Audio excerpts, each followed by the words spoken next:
Então agora que a gente descobriu qual é o que é, como é que funciona a emissividade, né? A gente também tem um outro ponto aqui muito interessante para analisar, que é a nossa superfície irradiada.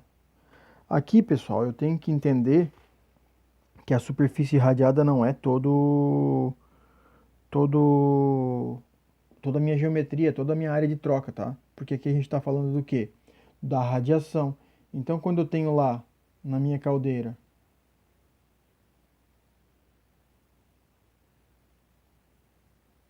o meu equipamento aqui trocando calor, por exemplo, um feixe de tubos, e eu tenho a minha chama acontecendo aqui, eu tenho que entender que a superfície irradiada é aquela onde a minha chama está conseguindo enxergar, ou que o equipamento está conseguindo enxergar a chama. Então seria essa parte da frente aqui, né?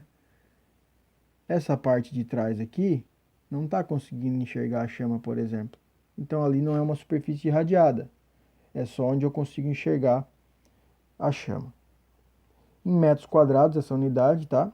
Depois eu entro para dentro do parênteses, que é onde eu vou enxergar ali duas temperaturas. A temperatura média dos gases, que é o meu T, o meu primeiro T. Lembrando que essa temperatura tem que ser em Kelvin. E a temperatura da parede, das paredes. E aí a temperatura das paredes, já vamos entrar em uma outra equação.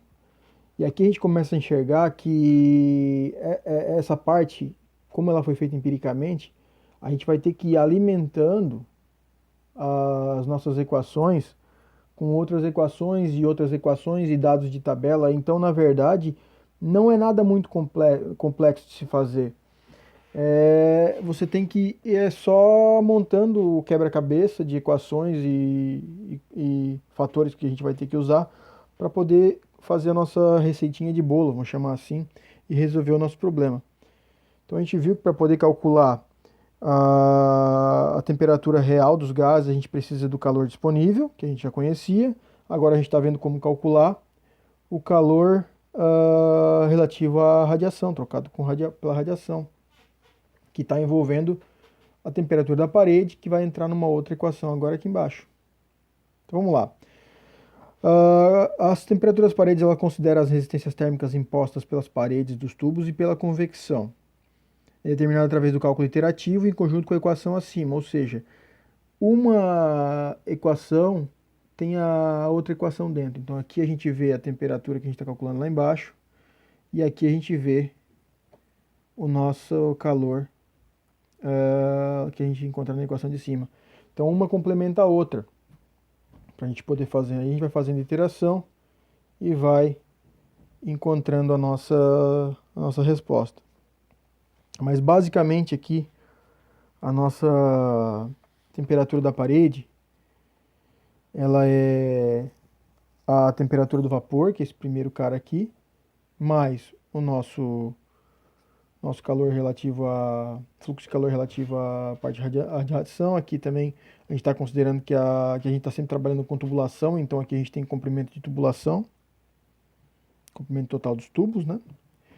E dentro do colchete a gente vai ter 1 sobre kT, que aí entra a parte coeficiente de condutibilidade térmica dos tubos, função do material, Ln do raio externo pelo raio interno do tubo, né, os diâmetros, pode ser diâmetro interno, diâmetro externo, mais 2 dividido por HI vezes DI, onde HI é o coeficiente de transferência de convecção, né?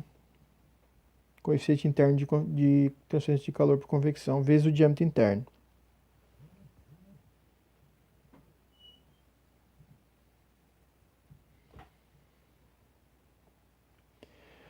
Então, a superfície de radiação que a gente tinha visto lá, que é aquele desenho que a gente fez, então corresponde à área projetada nos feixes tubulares ou nas paredes d'água visíveis às chamas, como a gente viu. Dependendo do espaçamento da disposição dos tubos, esta área ela deve ser corrigida por fatores ali. Então, o nosso SI, que é a nossa superfície radiada, ela é o fator de correção, FP, vezes o SIP, que é a superfície projetada em metros quadrados. O x projetado é total, vezes ali o nosso fator de correção. E o FP, ele pode ser obtido por gráficos, tá? Ou tabelas disponíveis na bibliografia, aí nos catálogos. E para o caso de caldeiras adaptadas com paredes d'água, ele depende apenas dos espaçamentos entre os tubos. E aí, quando a gente tem o nosso S, que é o diâmetro externo da tubulação, igual ao espaçamento, o FP é igual a 1. E quando o espaçamento, que são espaçamentos típicos, são igual a 2 diâmetros, a gente tem um FP igual a 0,9, por exemplo. E então aqui para a gente poder fazer a temperatura real de saída dos gases, a gente tem que fazer a iteração assumindo que o nosso TR é igual a esse nosso T aqui. Esse nosso TR é igual a esse nosso T aqui. E a gente consegue também fazer a iteração e descobrir aí a temperatura do nosso camarada. Quando acontece queima parcial do combustível, deve-se corrigir o valor da queima disponível na câmara de combustão. Então, essa observação, o que ela está dizendo para nós? Não importa o quanto você faça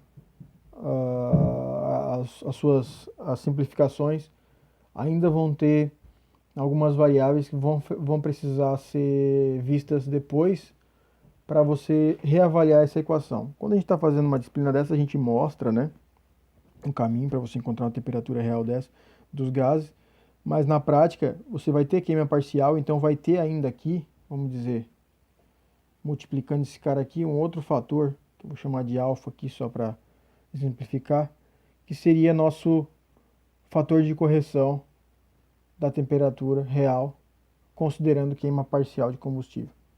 E isso a gente pode fazer empiricamente alguns testes, analisar a quantidade de incombusto que está dando nas cinzas e reestruturar essa equação, podendo usar o nosso alfa ali que a gente chamou agora para fazer essa correção.